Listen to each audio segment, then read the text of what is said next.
شيلة تخرج المحامية روان عبد الله عياش الحربي، مهداة من عمها عبد العزيز الحربي.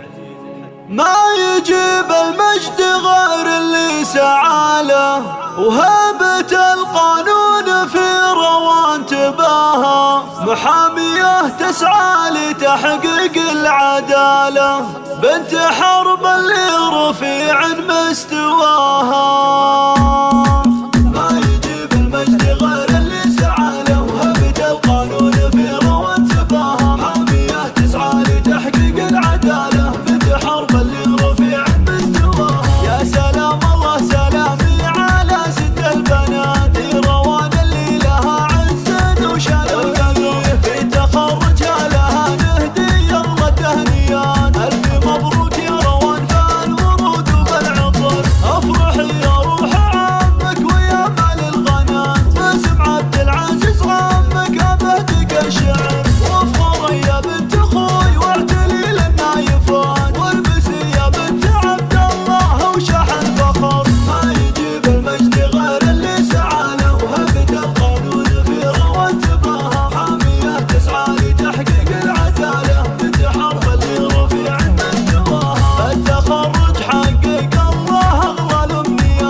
خمسة واحد 4751 أو على الجوال 054 39